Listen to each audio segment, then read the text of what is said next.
Hi viewers, welcome to our TNPC Skill Academy. TNPC group எக்ஸாமுக்கு நீங்க prepare பண்ணிக்கிட்டு இருக்கீங்களா? ஸோ உங்களுக்கான வீடியோ தான் இது. நான் போடுற வீடியோ உங்களுக்கு உடனுக்குடன் வரணும் அப்படின்னா டிஎன்பிசி ஸ்கில் அகாடமி சேனலை சப்ஸ்கிரைப் பண்ணிக்கோங்க. வாங்க வீடியோக்குள்ள போகலாம்.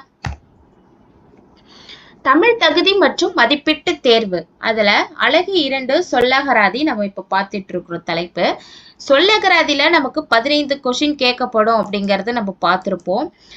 ஸோ இதுல இனி என்னென்ன டாபிக் அப்படிங்கறதையும் நம்ம பார்க்கலாம். இதுல நம்ம வந்துட்டு இப்போ இதுல கிட்டத்தட்ட அகரவரிசை சொற்கள் சீர்திருத்தல் வரைக்கும் நம்ம இதுல பார்த்தாச்சு. இன்னைக்கு நம்ம பார்க்க போறது ஒரு பொருள் பன்மொழி இரு பொருள் குறிக்கும் சொற்கள். இந்த 2 தலைப்பும் இன்னைக்கு நம்ம பார்க்க போறோம். ஃபர்ஸ்ட் ஒரு பொருள் பன்மொழி அப்படின்னா என்னன்னு பார்க்கலாம். ஒரு பொருளையே குறிக்கும் பல சொற்கள் தொடர்ந்து வருவதுதான் ஒரு பொருள் பன்மொழி. இது வாக்கியத்திற்கு சிறப்பையும் அழுத்தத்தையும் தருகிறது. ஸோ எடுத்துக்காட்டு எப்படின்னு பார்த்துக்குங்க. உயர்ந்தோங்கி, உயர்ந்த கூட்டல் ஓங்கி, இங்க 2 பொருளுமே ஒரே பொருளை தான் குறிக்கும். மிகவும் உயரமாக அப்படிங்கிறது தான். அதே மாதிரி குழிந்தாழ்ந்து, குழிந்து கூட்டல் ஆழ்ந்து, மிகவும் ஆழமாக, இரண்டும் ஒரே பொருள். நடுமையம், நடு கூட்டல் மையம், சரியான நடுப்பகுதி. மீமிசை ஞாயிறு, மீ கூட்டல் மிசை கூட்டல் ஞாயிறு, மிகவும் மேலுள்ள சூரியன். பேருருவம், பெரிய கூட்டல் உருவம், மிக பெரிய வடிவம் அப்படின்னு அர்த்தம். மெல்லென சீராக, மெல்ல கூட்டல் சீராக, மிகவும் மெதுவாக ஒழுங்காக அப்படிங்கிறது அர்த்தம். ஸோ இதுதான் ஒரு பொருள் பன்மொழி அப்படிங்கிறது. இப்போ அடுத்து இருபொருள் சொற்கள் பார்க்கலாம். தமிழில் சில சொற்கள் 2 வெவ்வேறு பொருளை குறிக்கின்றன. சொற்றொடரில் அவை பயன்படுத்தப்படும் விதத்தை பொறுத்து பொருள் மாறுபடும். இது மொழிக்கு ஒரு சுவாரஸ்யமான அம்சமாகும். அதாவது தமிழ்ல சில சொற்கள் ரெண்டு வெவ்வேறு பொருளை குறிக்கிறது. அதுதான் இப்ப என்னன்னா நம்ம பார்க்கலாம். அம்பி அப்படின்னு இருக்கா, அது படகு தோணி. அடவி அப்படின்னா காடு, மிகுதி. அல்னா இருள், வறுமை. ஆனா பசு, இரக்கம். ஆக்கம் அப்படின்னா செல்வம், காற்று. ஆறு அப்படின்னா எண், நதி. அடுத்து ஆழி, ஆழினா மோதிரம், கடல். இன்னல்னா துன்பம், கவலை. இந்துனா சமயம், மதம். இகல்னா பகை, வலிமை. இடர் துன்பம், நோய். இருள் அப்படின்னா பகை, துன்பம். இதெல்லாம் இருபொருள் சொற்கள். அதே மாதிரி உழுவை, உழுவைனா புலி, அதாவது உழுவை புலி, கொன்றுண்ணும் விலங்கு, அதுதான் சொல்றாங்க. இன்னொன்னு மீன் வகை, நீரில் வாழும் உயிரினம். ஏர் அப்படின்னா அழகு. கலப்பை, ஏர்னா அழகு, கலப்பை. நூல்னா ஆடை நூல், இங்க பாடநூல். ஈனும்னா தரும், ஈனும்னா தரும், உண்டாக்கும் என்றுதான் அர்த்தம். தெரு அப்படின்னா பகை, தண்டித்தல். மெய்னா உடல், இங்க உண்மை. மெய்னா உடல், மெய். அடுத்து நாமம் அப்படின்னா பெயர், அச்சம். நுதல் அப்படின்னா நெற்றி, அதாவது முகம் மேல் பகுதி. புருவம், நுதல் அப்படின்னா நெற்றி, புருவம். இது 2 பொருள் வரும். நமன் அண்ணா யமன். நம்மவன், யமனா இறப்பின் கடவுள், நம்மவன நம்முடைய ஆள், அதான் நமன். நடலை அப்படின்னா துன்பம், அசைவு. நடலைனா துன்பம், அசைவு, நகர்த்தல். நகைனா நகைத்தல், அதாவது சிரிப்பு. அணிகலன் உடலின் அணியும் அணிகலன் நகை. குஞ்சி அப்படின்னா தலைமுடி, இங்கே விருது. அடுத்து குன்று அப்படின்னா மலை மேடு. கான் காடு. மனம் கழல் பாதம் காலணி. கமலம் தாமரை.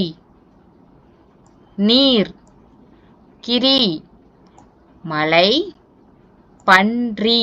கிரினா மலை பன்றி. கிளை அப்படின்னா சுற்றம் மரக்கிளை. அடுத்து கவிகை. கவிகை அப்படின்னா குடை ஈகை. கரம் கை. கரம்னா கை, இங்கே வரி. புயல் மேகம், இங்கே நீர். புனல் நீர் ஆறு.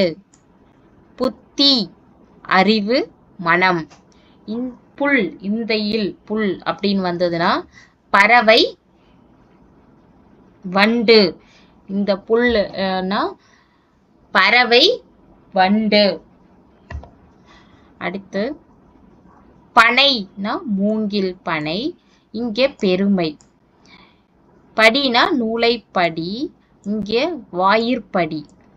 பிணினா நோய், இங்கே துன்பம். தலைனா சிறப்பு, இங்கே உச்சி. துடினா பறை உதடு. திரைனா அலை, இங்கே சுருள். திரைனா அலை, இங்கே சுருள். திங்கள்னா நிலவு மாதம், இது எல்லாருக்கும் தெரியும் உங்களுக்கு. மாதிரம் மலை. ஆகாயம். மனைனா வீடு மனைவி. மறைனா மான் தவளை. மாலை அப்படின்னா காலம் பூமாலை. மதலைனா துணை. மதலை அப்படின்னா துணை குழந்தை.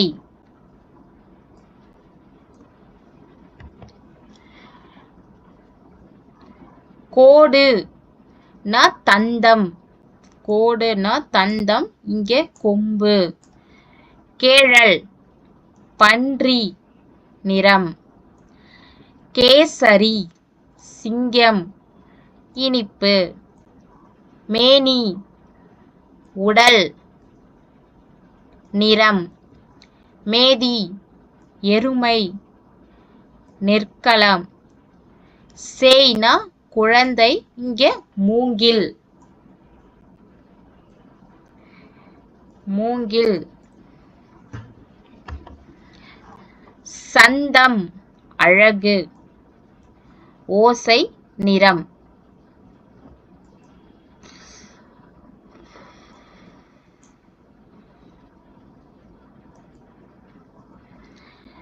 சிரம்னா தலை உச்சி.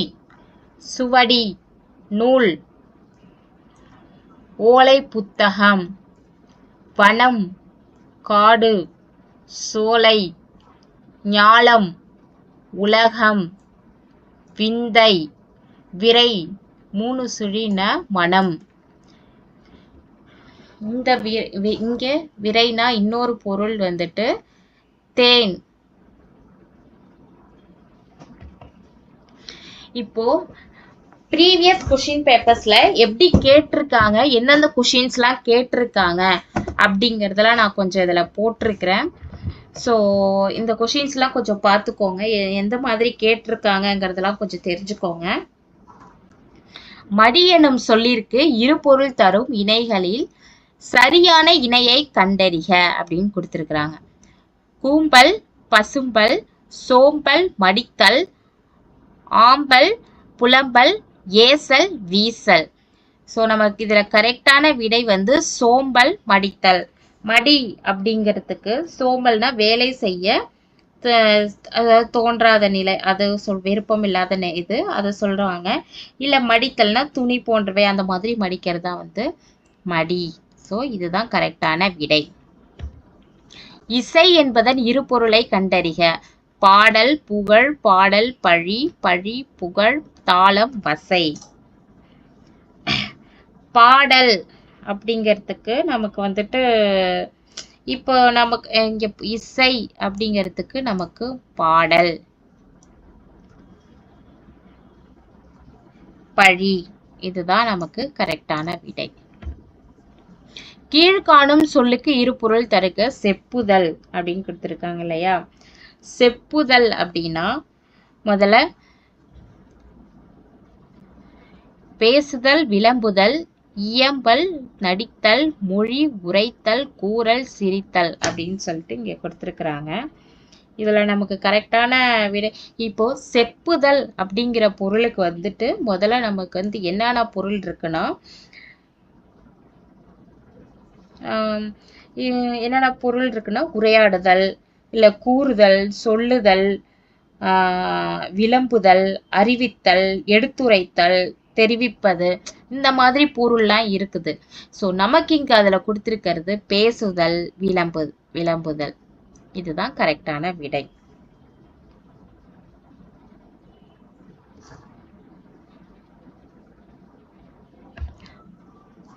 அடுத்து இரு பொருள் தருக. ஓடு அப்படின்னு கொடுத்திருக்காங்க இல்லையா. ஓடு அப்படிங்கிறதுக்கு ஓடுதல், மேற்கூரை, இது தெரியும். ஓடுறது இன்னொன்னு வீட்டோட மேற்கூரை. அடுத்து கீழ்காணும் சொல்லுக்கு இரு பொருள் தருக. நகைனா சிரிப்பு, இன்னொன்னு அணிகலன், பெண்கள் அணியும் நகை. கீழ்காணும் சொல்லுக்கு இரு பொருள் தரும் இணையை தேர்ந்தெடுக்க. வன்மை அப்படின்னு கொடுத்திருக்கிறாங்க. வன்மை அப்படின்னா ஈகை. வன்மைனா ஈகை, அதாவது ஈகைனா பிறருக்கு கொடுக்கும் தன்மை, கொடைவள்ளல் இல்ல தன்மை, அந்த மாதிரி சொல்றதுதான் ஈகை. இன்னொன்னு வலிமை, உடல் அல்லது மனதின் பலம், வீரம், அதுக்குதான் வன்மை. வன்மைனா உடல், அதாவது பிறருக்கு கொடுத்தன்மை இல்ல அந்த மாதிரி நமக்கு வந்து பலத்தை, வீரத்தை குறிக்கிறது தான் வன்மை.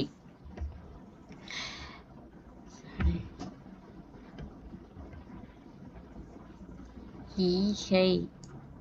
அடுத்து நகை. சாரி, இது நான் 2 வாட்டி போட்டிருக்கேன்னு நினைக்கிறேன். It's okay. சிரிப்பு, அணிகலன். நகைனா சிரிப்பு, அணிகலன். இது ஆல்ரெடி ஒரு 2-3 வாட்டி கேட்டிருக்கிறாங்க இந்த கொஷின்ஸ். பின்வரும் சொல்லுக்கு இரு பொருள் தரும் சொற்களை தெரிவு செய்க. 6 அப்படின்னா இது நம்ம அந்த எடுத்துக்காட்டுல நம்ம பார்த்தோம்.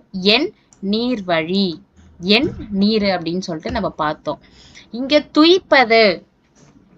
துய்ப்பதுன்னா இங்க என்னென்ன கொடுத்திருக்கிறாங்க. பொருந்துதல், பெறுதல், விழித்தல், கேட்டல், கற்றல், தருதல், வேண்டுதல், அளித்தல் அப்படின்னு கொடுத்திருக்கிறாங்க. இப்போ துய்ப்பது என்ற சொல்லு பொருள் வந்து நிறைய இருக்குது. அவற்றை நமக்கு வந்து இப்போ 2 அப்படின்னா, இப்போ துய்ப்பது அப்படின்னா ஒன்றை அனுபவித்தல், உணர்தல், அறிதல், தருதல், இது எல்லாமே கிட்டத்தட்ட ஒரே பொருள் தான் வந்து. ஸோ அந்த மாதிரி கற்றல், தருதல். துய்ப்பதுனா கற்றல், தருதல் தான் கரெக்டான விடை. கல் இரு பொருள் தருகனா கற்றல், இயற்கையாக கிடைக்கும் திடப்பொருள் தான் கரெக்டான விடை.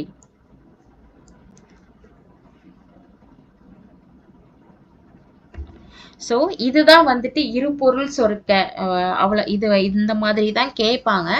நான் வந்து கொஞ்சம் தான் ப்ரீவியஸ் கொஷின்ஸ் போட்டிருக்கேன். இன்னும் நீங்கள் வந்துட்டு கொஞ்சம் நிறைய எடுத்து பாருங்க. இந்த மாதிரி தான் வந்துட்டு நமக்கு வந்துட்டு சொல் என்னான்னு தெரிஞ்சாலே நம்ம வந்து பொருள் கிட்டத்தட்ட எழுதிடலாம். நம்ம இது ஈஸியாக தான் இருக்கும்.